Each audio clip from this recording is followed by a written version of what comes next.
বাবার মৃত্যুর খবর পেয়ে গ্রামে ফিরে আসা। শহর থেকে দূরে পাহাড়ের কোলে ছোট্ট একটি গ্রাম, তবে সেই গ্রামে থাকা সব লোকের মধ্যেই যেন লুকিয়ে আছে কোনো এক রহস্য।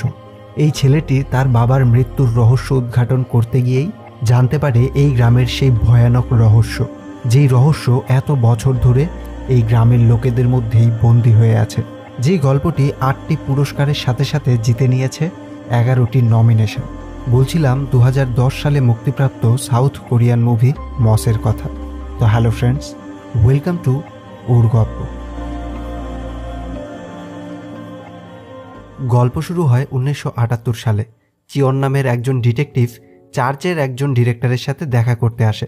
সে দেখতে পায় এই চার্চে হাতে গোনা 2-4 জন বাদে আর কোনো সদস্যই নেই। আর এরপর ডিরেক্টর তাকে পাশেই একটা জায়গায় নিয়ে যায় আর তাকে দেখায় সেখানে একজন ব্যক্তি শাস্ত্রীয় বক্তব্য দিচ্ছেন। এই ব্যক্তির নাম মিস্টার রিউ। সেখানে উপস্থিত থাকা সকলেই তার বক্তব্য খুবই মনোযোগ দিয়ে শুনছিল। ডিরেক্টর চিয়নকে বলে, যখন থেকে মিস্টার রিউ এখানে এসেছে সব কিছু তার কন্ট্রোলে চলে গেছে। রিউর কথা সবাইকে এতটাই প্রভাবিত করে যে তার অনুগামীরা তাকে নিজেদের জমি টাকা সব কিছু দান করে দিচ্ছে। চিয়ন তখন বলে তাকে লকআপে নিলেই সব জানতে পারবো। এরপরই চিয়ন মিস্টার রিউকে অ্যারেস্ট করে। সে তাকে প্রচুর মারধর করে আর বলে, তুমি সবার সাথে ভালো সেজে তাদের জমি টাকা পয়সা সব কেড়ে নিচ্ছ। রিউ তখন বলে, আমি কারো কাছ থেকে কিচ্ছু কেড়ে নেয়নি, তারাই আমাকে তাদের জমি কম মূল্যে কিনতে বলেছিল যাতে সবার থাকার জন্য একটা বাড়ি তৈরি করতে পারি, যাতে সবাই প্রেয়ার করার জন্য একটা জায়গা খুঁজে পায়। চিয়ন বলে, তারা বলেছে তুমি তাদের টাকা নিয়েছো, তারা নিজে থেকে তোমাকে সেটা দেয়নি। রিউ উত্তর দেয়, হয়তো তাদেরকে ডিরেক্টর ফোর্স করেছে এসব বলার জন্য।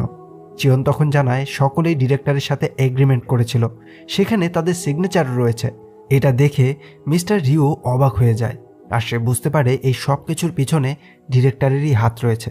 পরের দিন চিয়ন ডিরেক্টরের সাথে কথা বলতে আবার প্রেয়ার হাউসে আসে আর দেখতে পায় মিস্টার রিউকে অ্যারেস্ট করার পর সবাই এই প্রেয়ার হাউসে এসেছে প্রেয়ার করার জন্য, তবে তারা সবাই মিস্টার রিউর জন্য প্রার্থনা করছে। চিয়ন বলে, এই রিউ সকলকে বশ করে রেখেছে। তখন ডিরেক্টর জানায়, ভিয়েতনাম থেকে রিউ যুদ্ধের সময় কাউকে খুন করে এখানে এসেছিল, তারপর এখানে থেকে প্রচুর টাকা কামিয়েছে। তার মধ্যে কিছু একটা শক্তি রয়েছে, তার তাকানোর মধ্যে এক ধরনের শান্তি রয়েছে, তাই অপরাধীরা তার সান্নিধ্যে এসে তাদের জমি টাকা সব কিছু দিয়ে দেয়।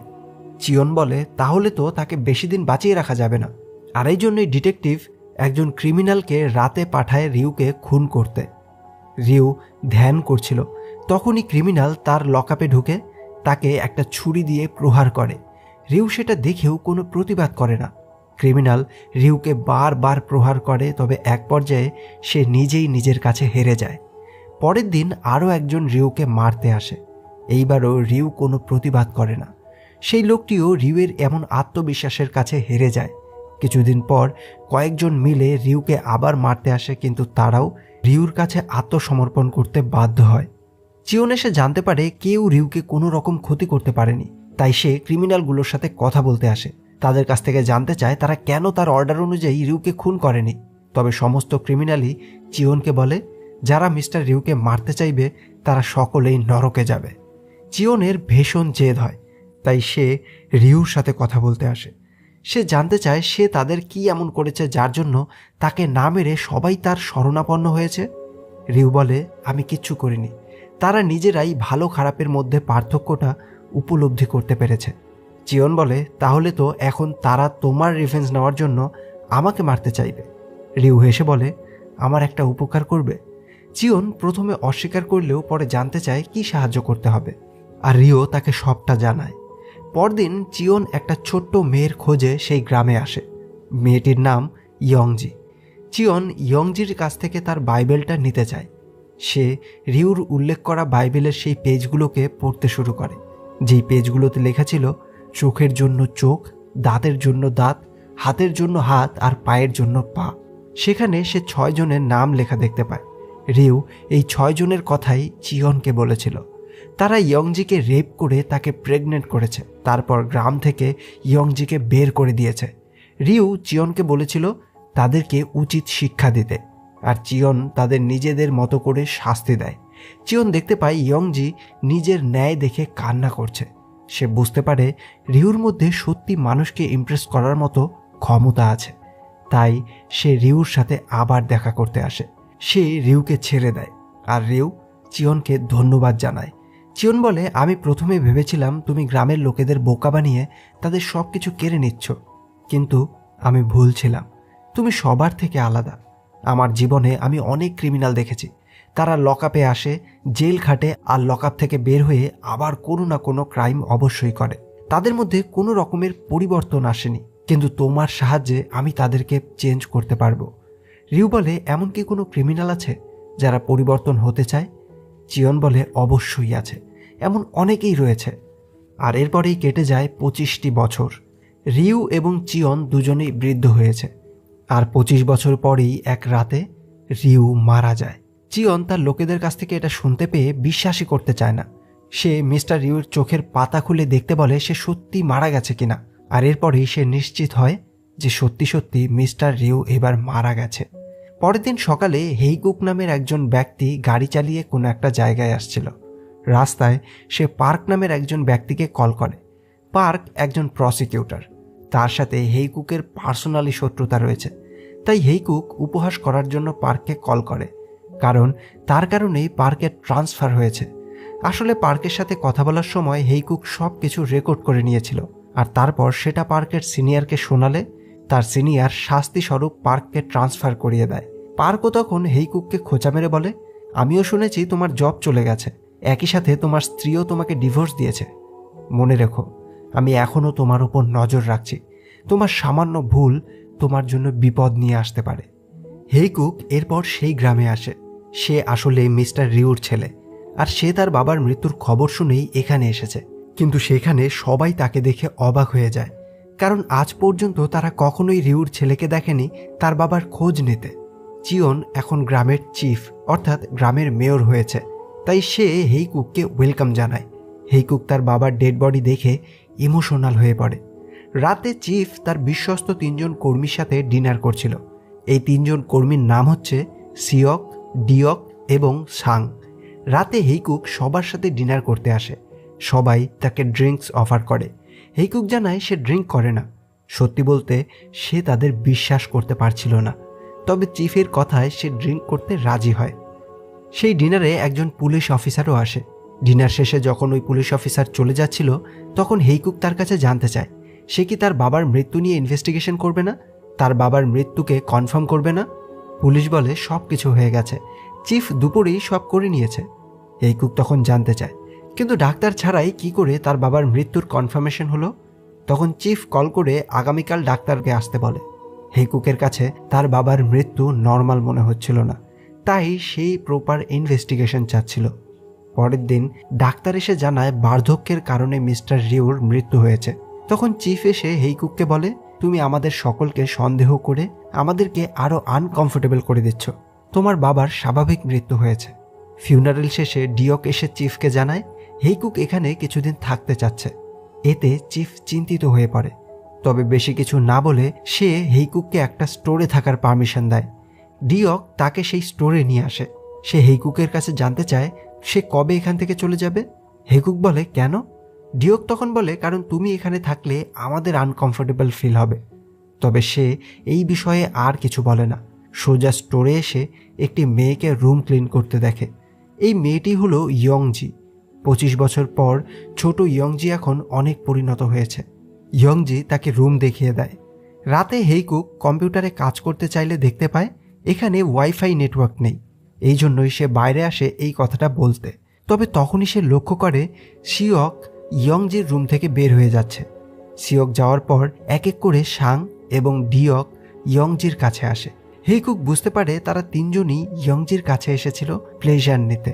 পরের দিন হেইকুক তার বাবার সব সম্পত্তির খোঁজ নিতে গিয়ে জানতে পারে তিনি সব কিছু চিয়ন অর্থাৎ চিফকে ট্রান্সফার করে দিয়েছেন। যেই বিষয়টা তার কাছে খুবই বিস্ময়কর মনে হয়। তার বাবা হঠাৎ করেই কেন সব কিছু চিফকে ট্রান্সফার করে দিয়েছে। এরপর সে তার রুম মেরামতের জন্য কিছু সরঞ্জাম কিনতে একটা স্টোরে আসে। তখন স্টোরের মালিক চিফকে কল করে সব ইনফরমেশন দেয়। হেইকুক একটি কম্পিউটার স্টোরে জমি সংক্রান্ত তথ্য জানতে আসে, কিন্তু তার কাজ শেষ হওয়ার পর সে সব কিছু ইরেজ করে দেয়। এতে স্টোরের লোক চিফকে কোনো রকমের ইনফরমেশন দিতে পারে না। চিফ কেন জানতে চায় হেইকুক কিসের খোঁজ করছে, কোন রহস্যই বা লুকিয়ে আছে এই সমস্ত লোকের মধ্যে, কেনই বা তারা সবাই এমন অস্বাভাবিক আচরণ করছে, সেই সব কিছুই আমরা আস্তে আস্তে জানতে পারবো। রাতে চিফ হেইকুককে তার ফেয়ারওয়েল ডিনারের জন্য ইনভাইট করে, কিন্তু হেইকুক সেখানে এসে জানায় সে এখনই এই স্থান থেকে যাচ্ছে না, সে তার বাবার রুমে থাকবে। তারা সকলেই এই কথা শুনে অবাক হয়, এমনকি তারা সবাই বলতে থাকে হেইকুক এখানে থাকতে পারবে না, তার শহরে থেকে অভ্যাস হয়েছে, সে এমন এই বদ্ধ গ্রামে থাকতে পারবে না। তবে হেইকুক জানায় সে এখানেই থাকবে। চিফ এরপর তাকে বলে ঠিক আছে, তার যতদিন খুশি এখানে থেকে যেতে। হেইকুক পার্ককে কল করে। পার্ক বিরক্ত হয়ে বলে তোমাকে না বলেছিলাম আমাকে কল না করতে। হেইকুক তখন বলে আমার তোমার সাহায্যের প্রয়োজন। আমার বাবা বিশাল জমির মালিক ছিলেন, কিন্তু সেই সমস্ত জমি একবারেই রেজিস্টার হয়ে গেছে।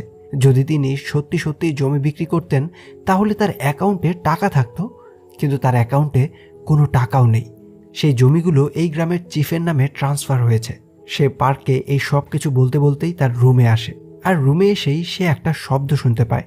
আসলে সিওক তখন হেইকুকের রুমের বেসমেন্ট থেকে কিছু দরকারি কাগজ নিতে এসেছিল।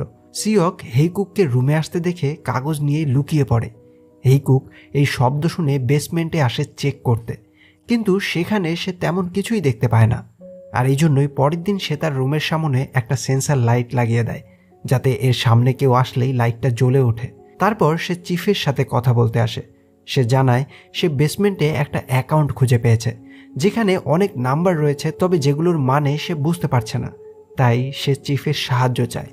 এটা আসলে হেইকুকেরই একটা ফাঁদ ছিল, কারণ সে বুঝতে পেরেছিল কেউ গতকাল রাতে বেসমেন্টে ছিল, আর এই অ্যাকাউন্টের কথা শুনে আজকেও সে সেখানে আসতে চাইবে। এরপর হেইকুক ডিনার করতে এসে শুনতে পায় সবাই তাকে নিয়ে সমালোচনা করছে, কারণ তার বাবার জীবিত থাকা অবস্থায় কখনোই সে তার বাবার সাথে দেখা করতে আসেনি, আর তার বাবার মৃত্যুর পরেই সে এখানে চলে এসেছে তার বাবার সম্পত্তির জন্য। রাতে হেইকুকের প্ল্যান অনুযায়ী অ্যাকাউন্টটি নিতে সাং আসে। হেইকুককে রাতে সজাগ থাকতে দেখে সে নানা অজুহাত দিয়ে পালিয়ে যায়। হেইকুক বুঝতে পারে বেসমেন্টের ভেতরে কোনো রহস্য রয়েছে, তাই সে বেসমেন্টে চেক করতে আসে। চারপাশটা চেক করেও সে সন্দেহজনক কোনো কিছুই খুঁজে পায় না। এরপর যখনই সে ফিরে আসতে যাবে তখনই তার নজরে পড়ে একটা গুপ্ত দরজা।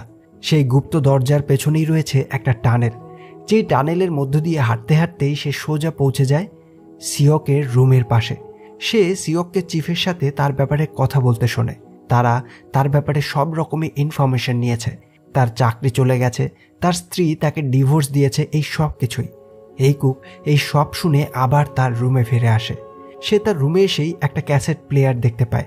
সেই ক্যাসেট প্লেয়ারটাকে চালু করে সেটা শুনতে থাকে। সেখানে 3 জন ক্রিমিনালের স্বীকারোক্তি ছিল। এই 3 জন ব্যক্তির মধ্যে 2 জন ছিল সাং এবং সিওক। বহু বছর পূর্বে সাংয়ের একটা বার ছিল, যেখানে সে মেয়েদেরকে বেআইনিভাবে তুলে এনে তাদেরকে আটকে রেখে তাদের দিয়ে ব্যবসা চালাতো। আর একদিন সে সেই সমস্ত মেয়েকে জীবন্ত পুড়িয়ে মেরেছিল। আর অন্যদিকে সিওক 4 বার শ্যুট করে একজনকে মেরে ফেলেছিল। গল্পের শুরুতে ডিটেকটিভ চিয়ন তথা চিফ মিস্টার রিউকে এই ক্রিমিনালগুলোরই কথা বলেছিল। অন্যদিকে পার্ক ইনভেস্টিগেট করে জানতে পারে চিফ বর্তমানে 23 মিলিয়ন সম্পত্তির মালিক। পার্কের সন্দেহ হয় সে একজন সামান্য ডিটেকটিভ হয়ে এত টাকার মালিক কি করে হয়েছে। অন্যদিকে দেখা যায় চিফ আজকে এই গ্রামে ভ্রমণ করার জন্য বেরিয়েছে। আর এই সব দৃশ্য দেখলেই বোঝা যায় এই গ্রামে এই চিফের পাওয়ার কতটা রয়েছে। গ্রামের পুলিশ অফিসার থেকে শুরু করে সমস্ত লোক তাকে দেখে স্যালুট জানাচ্ছে। এদিকে হেইকুক সিওকের বাড়িতে আসে। সে সিওকের রুমের সব কিছু চেক করতে থাকে। তখনই সিওক তার রুমে ফিরে আসে। হেইকুক সিওকের কাছে জানতে চায় এই টানেলটি কি কারণে তৈরি করা হয়েছিল। সিওক তখনই হেইকুককে কিছু না বলে 2 বার ছুরি দিয়ে তাকে প্রহার করে। এতে হেইকুক আহত হয়ে পড়ে। সে বলে তোমরা সবাই মিলে আমার বাবাকে মেরে ফেলেছ। সে নিজেকে বাঁচাতেই পালাতে শুরু করে। সিওক হেইকুকের পিছু নেয়। এদিকে চিফ সিওকের কাছে আসছিল। তারা সিওককে দৌড়তে দেখে তার পিছু নেয়। হেইকুক পাহাড়ের চূড়ায় এসে পৌঁছায়, আর সেখান থেকে পালানোর আর কোনো উপায় ছিল না। তাই হেইকুক সিওককে একটা পাথর ছুঁড়ে মারে। এতে অনিচ্ছাকৃত সিওকের মৃত্যু হয়ে যায়। সেখানেই চিফকে আসতে দেখে হেইকুক লুকিয়ে পড়ে। চিফ সেখানে এসে সিওকের ডেড বডি দেখতে পায়, যেটা দেখে সে একদমই ঘাবড়ে যায়। সে বুঝতেই পারে না সিওক কিভাবে এখানে এসে পৌঁছলো আর কিভাবেই বা তার মৃত্যু হলো।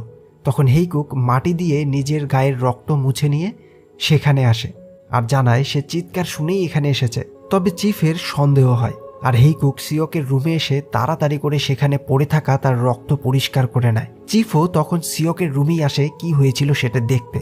তবে ততক্ষণে হেইকুক টানেল দিয়ে তার রুমে চলে আসে। সে তার রুমে একটা বাইবেল দেখে সেটা পড়তে শুরু করে।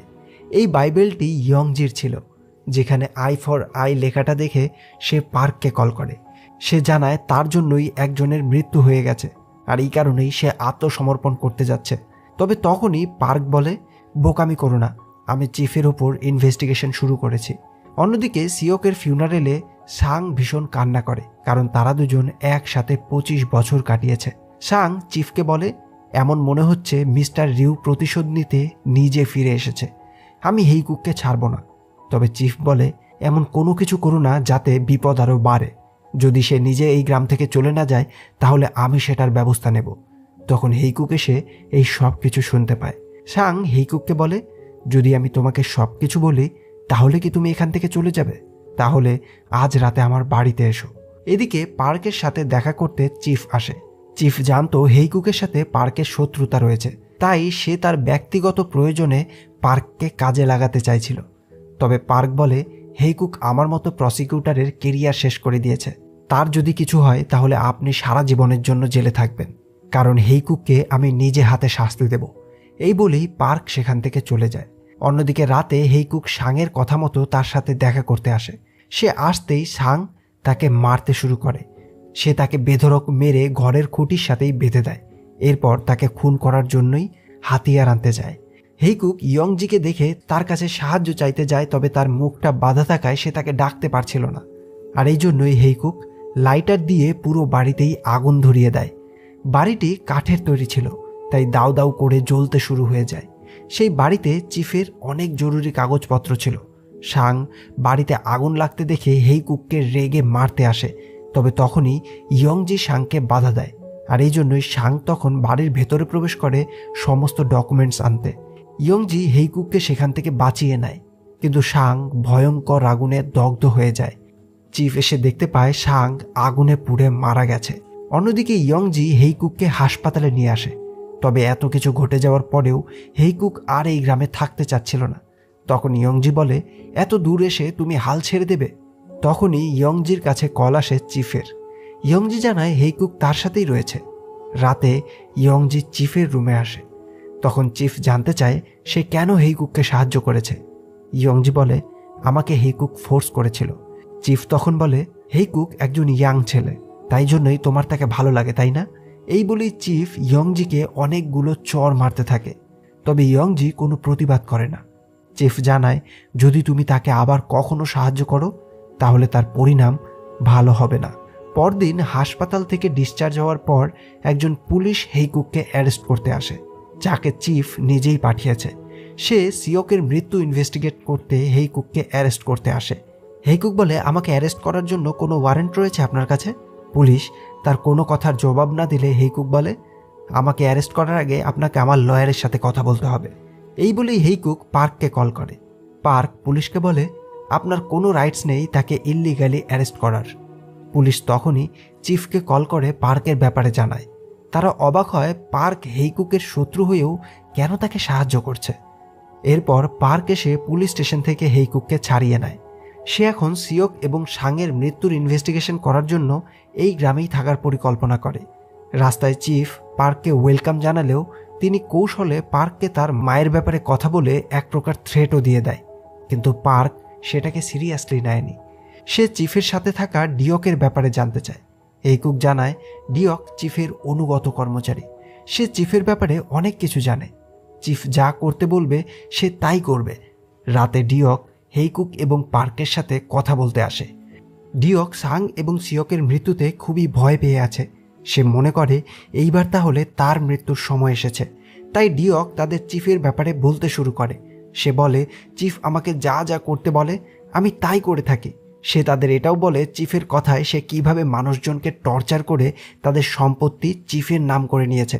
এমনকি যেসব মানুষ তাদের জমি চিফের নামে দিতে রাজি হয়নি তাদেরকে মেরে সে তাদের জমি চিফের নামে করে নিয়েছে। ডিয়ক চিফের সব রহস্য বলে দেয়, আর এই কথাগুলো চিফ টানেল থেকে শুনতে পাচ্ছিল। পরদিন চিফ ডিয়ককে তার সাথে দেখা করতে বলে। ডিয়ক আসলে সে তাকে ধাক্কা দিয়ে নিচে ফেলে দেয়, আর এতেই ডিয়কের মৃত্যু হয়। হেইকুক ডিয়কের মৃত্যুর খবর পার্ককে জানায়। সে পার্ককে বলে, আমি চিফের সাথে দেখা করতে যাচ্ছি, আমার বাবার মৃত্যুর প্রতিশোধ আমি নেবই। পার্ক তাকে এই কাজ করতে নিষেধ করে, কিন্তু হেইকুক পার্কের কথা অমান্য করে চিফের সাথে কথা বলতে আসে। হেইকুক বলে, তুমি আমার বাবাকে খুন করেছ। তবে চিফ বলে, আমার গল্প শুনতে চাও? চিফ তখন তার গল্প বলতে শুরু করে। ফ্ল্যাশব্যাকে দেখানো হয় রিউ ক্রিমিনালদের সংশোধন করার জন্য কিছু নিয়ম তৈরি করে, যেমন তিনি সবাইকে নিরামিষ খাবার খাওয়ার জন্য বলেন। কিন্তু চিয়নের এসব পছন্দ ছিল না। সে ক্রিমিনালদের নিয়ে লুকিয়ে জঙ্গলে আমিষ খাবার খেয়ে আসতো। সে বিভিন্ন ধরনের অসামাজিক কাজ করতে থাকে। রিউ সেগুলো বুঝতে পেরে চিয়নের সাথে কথা বলে, কিন্তু চিয়ন জানায় সে অন্য জগতে আছে। বাস্তবতা তার পরিকল্পনার পৃথিবীর মতো নয়। রিউ তাই পরের দিন সিয়ককে জিজ্ঞেস করে সে কেমন মানুষ হতে চায়। সিয়ক রিউয়ের কথা বুঝতে পারে না সে কি মিন করছে, তাই সে জানায় সে এখন যেমন আছে অনেক ভালো আছে। আস্তে আস্তে তারা রিউয়ের সামনেই অসামাজিক কাজগুলোকে করতে থাকে, কিন্তু রিউ কোনো প্রতিবাদ করতে পারে না। তাই একদিন রাতে সে চিয়নকে খুন করতে আসে, কারণ তার কারণে বাকিরা ধর্মীয় পথ থেকে বিচ্ছিন্ন হচ্ছিল। তবে চিয়ন সেটা আগেই বুঝতে পেরেছিল, তাই সে রিউকে সবার সামনে একজন অপরাধী প্রুফ করে। সেটা দেখে বাকিরা রিউকে বলে, তুমি আমাদের মতোই একজন ক্রিমিনাল, সুযোগ পেলে আমাদেরকেও মেরে ফেলবে। চিফ এইটুকু গল্প বলে থেমে যায় এবং হেইকুককে আগামীকাল আসতে বলে। পার্ক তার টিম নিয়ে দ্রুত ইনভেস্টিগেশনে এগিয়ে যায়। তার সাথে কথা বলতে ইয়ংজি আসে। ইয়ংজি পার্ককে জানায় আজ রাতে হেইকুক চিফের বাড়িতে যাবে, সে আজ সব শেষ করতে চলেছে। পার্কের সাথে দেখা করে ইয়ংজি হেইকুকের সাথে কথা বলতে আসে। সে হেইকুককে তার গল্প বলতে শুরু করে। ইয়ংজি জানায় জীবিত থাকা অবস্থায় মিস্টার রিউ অনেকবার তোমার সাথে কন্ট্যাক্ট করার চেষ্টা করেছিল, কিন্তু তুমি তোমার বাবার প্রতি অভিমানের জন্য তার সাথে ঠিকমতো কথাও বলতে না। আস্তে আস্তে চিয়নের আধিপত্য বাড়তে থাকে। সে রিউয়ের সামনে ইয়ংজিকে তার রুমে ডেকে নিয়ে আসতো আর নিজের শরীরের চাহিদা মেটাতো, কিন্তু রিউয়ের কাছে সেগুলো চুপচাপ সহ্য করা ছাড়া আর কোনো উপায় ছিল না। চিয়ন ছাড়াও প্রতি রাতে সিয়ক, সাং, ডিয়ক নিজেদের চাহিদা মেটাতে তাকে প্রতি রাতে ব্যবহার করত, কিন্তু সেগুলো তাকে চুপচাপ সহ্য করতে হতো। হেইকুক এইসব শুনে দুঃখ প্রকাশ করে, কিন্তু ইয়ংজি জানায় তার দুঃখ প্রকাশ করার মতো কিছু নেই, কারণ এই লড়াইটা ইয়ংজির নিজের। পার্ক রাতে পুরো ফোর্স নিয়ে গ্রামে আসছিল। তখন তার সিনিয়র তাকে এই কাজে বাধা দিলেও পার্ক তার কাজে অটল থাকে। এদিকে হেইকুক ইয়ংজির সাথে চিফের বাড়িতে আসে। সে জানতে চায় তিনি কেন তার বাবাকে হত্যা করেছে। চিফ বলে সে তার বাবাকে হত্যা করেনি, তার বাবার বয়স হয়ে গেছিল আর এই জন্যই তার বাবার মৃত্যু হয়েছে। তখনই পার্ক ফোর্স নিয়ে রুমে আসে। পার্ক চিফকে ডিয়কের মৃত্যুর জন্য অ্যারেস্ট করতে আসে, কিন্তু চিফ তখন তার কাছে প্রুফ চায়। পার্ক পুলিশকে কল করে সকল এভিডেন্স আনতে বলে। চিফ বুঝতে পারে এভিডেন্সের কথা ইয়ংজি তাদের জানিয়েছে। অন্যদিকে এভিডেন্স আনতে গিয়ে একজন পুলিশ দেখতে পায় সেখানকার লোকাল পুলিশ সব এভিডেন্সে পেট্রোল ঢেলে আগুন জ্বালিয়ে দেওয়ার চেষ্টা করছে। সে সকল এভিডেন্সে আগুন ধরিয়ে দেয়, আর এতেই সে নিজেও আগুনে দগ্ধ হয়ে যায়। পুলিশ পার্ককে জানায় আগুন দেওয়ার সময় সেই পুলিশটিও মারা গেছে। তখন ইয়ংজি সবাইকে বলে যেই পুলিশ অফিসার আগুনে পুড়ে মারা গেল সেই পুলিশ অফিসার আর কেউ নয় বরঞ্চ চিফের নিজের ছেলে। চিফ হাসতে থাকে, কারণ তার বিরুদ্ধে আর কোনো প্রমাণ নেই। হেইকুক বলে তোমার ছেলে ওদিকে আগুনে পুড়ে মরছে আর তুমি হাসছো কেন? আমার বাবাকে কেন মারলে তুমি? তখনই চিফ আবারও গল্প বলতে শুরু করে। সে জানায় কয়েক বছর আগে প্রেয়ার হাউসে অনেক লোক মারা গিয়েছিল, তাদের খাবারে রিউ বিষ মিশিয়েছিল। ইয়ংজি তখন প্রতিবাদ করে। সে বলে তুমি মিথ্যে বলছো, আমি সেই সময় সেখানেই ছিলাম। ইয়ংজি জানায় প্রেয়ার হাউসে সবাইকে মৃত দেখে মিস্টার রিউ তখনই তাকে নিয়ে সেখান থেকে চলে এসেছিল, কিন্তু গাড়িতে সে চিয়নের শরীরে রক্ত লেগে থাকতে দেখে এবং একটা সুটকেসে অনেকগুলো টাকাও দেখতে পায়। হেইকুক তখন জানতে চায় তাহলে আমার বাবা কেন এত বড় একটা ঘটনা সবার থেকে লুকিয়েছিল? ইয়ংজি বলে কারণ এই কেসে চিফের সাথে তারও নাম জড়িত ছিল, তাছাড়া চিফের জন্য তার সব সময় অপরাধবোধ কাজ করত। পার্ক বলে এবার তোমার সময় শেষ। চিফ তখনও বলে কোনো এভিডেন্স ছাড়া আমাকে তুমি অ্যারেস্ট করতে পারবে না। ইয়ংজি আর ভয় না পেয়ে এবার সব কিছু বলে দেয়। সে বলে দেয় এই গ্রামের গুদাম ঘরে আরও এভিডেন্স রয়েছে। পার্ক তখনই তার টিমকে গুদাম ঘরে সব কিছু তল্লাশি করতে বলে। তারা সেখানে গিয়েই কিছু পুরাতন ডকুমেন্টস এবং স্ট্যাম্প খুঁজে পায়। ডকুমেন্টসে রক্ত দিয়ে আঙুলের ছাপসহ অঙ্গীকারনামা ছিল। পার্ক তখন বলে, তোমার কি আরও কোনো এক্সকিউজ রয়েছে? চিফ তাদের সবাইকে বাইরে অপেক্ষা করতে বলে, কারণ সে চায় অ্যারেস্ট হওয়ার আগে সে তার ইউনিফর্মটাকে একবার পরবে। এই জন্যই সবাই বাইরে গিয়ে চিফের জন্য অপেক্ষা করছিল। হেইকুক বাইরে এসেও জিজ্ঞেস করতে থাকে তার বাবার মৃত্যুর কারণ কি। তখন ইয়ংজি তাকে জানায় চিফ তাকে সত্যি কথাই বলেছিল, মিস্টার রিওর মৃত্যু স্বাভাবিক ছিল। সে নিজের ইচ্ছেতেই তার মৃত্যুবরণ করেছিল যাতে তুমি এখানে আসো, এবং যে লড়াই তিনি শুরু করেছিলেন তার বিচার তুমি এখানে এসে করতে পারো। তখনই চিফ শ্যুট করে সুইসাইড করে নেয়। সে রিওর কাছে পরাজয় মেনে নিতে পারেনি। নিজের ছেলেকে হারিয়ে, এই গ্রামের নিজের আধিপত্য হারিয়ে সে নিজের পরাজয়টা মেনে নিতে পারেনি, আর এই জন্যই সে নিজেকে শ্যুট করে মেরে ফেলে। কয়েক মাস কেটে যায়। দেখানো হয় হেইকুক পার্ককে কংগ্রাচুলেশনস জানাচ্ছে, কারণ পার্ক আবার সোল শহরে ফিরে যাচ্ছে। তাদের মধ্যে এখন ভালো বন্ধুত্ব গড়ে উঠেছে, সব সময় একে অপরের সাথে যোগাযোগ রেখেছে। হেইকুক আবার তার বাবার গ্রামে আসে। সেখানকার পরিবেশ এখন অনেক পরিবর্তন হয়েছে। সবাই প্রাণবন্ত হয়ে জীবনযাপন করছে। হেইকুক দেখতে পায় সেই গ্রামে এখন ইয়ংজি চিফ হয়েছে। সে সব কিছু খুব সুন্দর করে দেখাশোনা করছে, যেটা দেখে সে খুবই খুশি হয়। হঠাৎই হেইকুকের মনে পড়ে তার বাবার মৃত্যুর সংবাদ একজন মেয়েই তাকে ফোন করে দিয়েছিল। সেই তাকে গ্রামে আসার জন্য বলেছিল, আর সেই জন্যই চিফ এবং তার কর্মীরা হেইকুককে গ্রামে আসতে দেখে অবাক হয়েছিল, কারণ তারা এটা বুঝতে পারছিল না রিওর মৃত্যু সংবাদ হেইকুক কী করে পেল। হেইকুক তখন সব কিছু বুঝতে পারে। সে বুঝতে পারে ওই দিন ইয়ংজি তাকে ফোন করে তার বাবার মৃত্যুর খবর দিয়েছিল। ইয়ংজি তার নিজের প্রতিশোধ নেওয়ার জন্য তাকে এই কাজে হাতিয়ার হিসেবে ব্যবহার করেছে। ইয়ংজি জানতো যদি হেইকুক এখানে এসে বুঝতে পারে তার বাবার মৃত্যু অস্বাভাবিক ছিল, তাহলে সে ইনভেস্টিগেশন শুরু করবে। তাহলেই চিফের কুকর্মগুলো বের হয়ে আসবে, এবং একই সাথে সিওক, সাং এবং ডিওক তাদের সবার শাস্তি নিশ্চিত হবে। তাই ইয়ংজি তার সাথে হয়ে যাওয়া অন্যায়ের প্রতিশোধ নেওয়ার জন্যই পরিকল্পনা করে হেইকুককে এই গ্রামে এনেছিল। এই সব কিছু বুঝতে পেরে হেইকুক খুবই চমকে যায়, কারণ এত দিন ধরে যেটাকে সে তার নিজের প্রতিশোধ হিসেবে দেখেছে, সেটা আসলে তার নিজের প্রতিশোধই ছিল না। এই সমস্ত প্রতিশোধের খেলাটা ছিল ইয়ংজির নিজের। আর এখানেই এই গল্পের শেষ হয়। তো ফ্রেন্ডস, এই ছিল আজকের গল্প। গল্পটি কেমন লাগলো তো অবশ্যই জানিও। ভালো লাগলে লাইক, কমেন্ট আর শেয়ার করে দিও। দেখা হবে পরের গল্পে। Till then, keep loving, by.